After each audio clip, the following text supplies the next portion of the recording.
time to bust some medical mysteries. Dr. I and Dr. J are back this morning to answer your questions and make sense of all of those trending health fads that we've been curious about, the viral videos that we see. Good morning, guys. Happy Friday. How are we? Good morning. Happy Friday. We're fantastic. Good. It's good to see you as always. This one, if this is true, is going to send me into a spiral. True or false? Getting some extra shut-eye on the weekends can shorten your lifespan. I'm going to say false.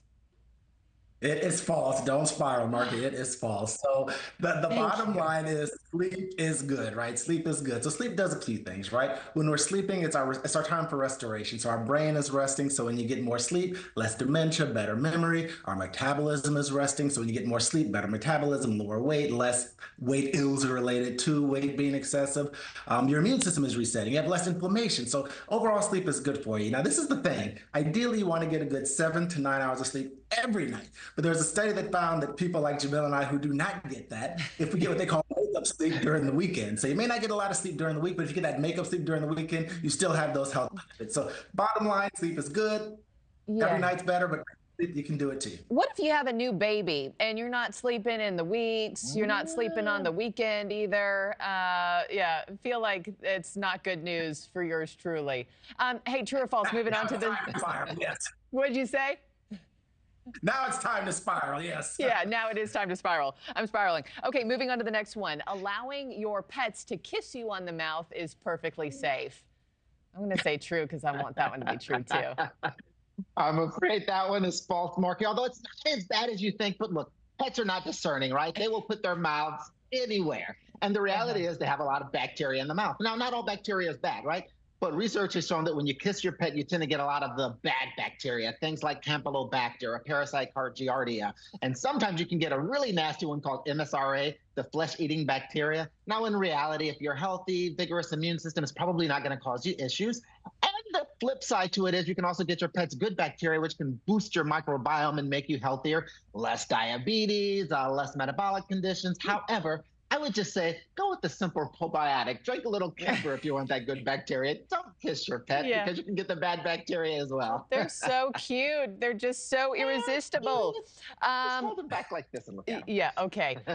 When it comes to health benefits, the best years to begin traveling are your golden years, so ages 70 and above. False. That is false. That is false. So if you travel in your 70s, that's great. But when it comes to travel, it's an earlier and often kind of thing. So travel is great, right? When you're traveling, you're out doing things, you're seeing new things, you're trying new things. So it's good for your brain, right? Better memory, less dementia. Generally, you're up and you're moving, right? You're walking the piazza in Italy, or you're surfing, or you're hiking, things like that. So it's good for your body. But really, the key is to bring these habits home. And so if you start doing this when you're in your 20s, you do it often, you carry those habits when you're at home. People that travel have less dementia, better heart health, less heart attack, less stroke, less diabetes, less cancer, less everything. So travel at any age, but start early, do it often, and bring those habits home with you. Yeah. That's the key. I was just telling my husband yesterday, I'm ready to get a vacation on the books. I want something on the horizon to look forward to. Hey, October, as you know, is Breast Cancer Awareness Month. True or false? Women who eat foods packaged in either plastic or cardboard increase their risk for breast cancer. I'm going to say true.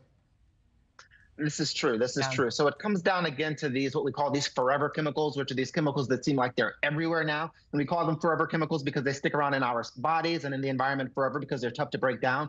And so anything that's like spill resistant, leak resistant, water resistant, stain resistant, typically has these PFAS, forever chemicals in them. These chemicals are bad actors. In men, they can increase the risk of testicular cancer. Women, the risk of breast cancer. In all people, metabolic disorders, diabetes, liver disease, kidney disease, thyroid disease, a lot of bad stuff. And they're so pervasive in the environment now, they actually did a study, which was really scary, where they tested cord blood in newborns. And what they found was 98% of the cord blood in newborns had these forever chemicals in them because they're so pervasive in the environment now. And they're bad actors. So yeah, if you're going to eat foods, and it's easier said than done, but try and eat things that are packaged in plastic. Not plastic, I'm sorry, glass. Absolutely not plastic. And if they're packaged in anything other than glass, try and make sure that it's not spill resistant or stick resistant. It's less likely to have those chemicals. Wow. Stunning about the cord blood study. Wow, hadn't heard that yet. Thanks to both of you, as always. Always good to have you on the show. Have a great weekend, guys. I'll talk to you next week. Thanks for watching, everybody. Go to joinnn.com to find NewsNation on your television provider. Also, don't forget to click that red subscribe button below to get more of NewsNation's fact-driven, unbiased coverage.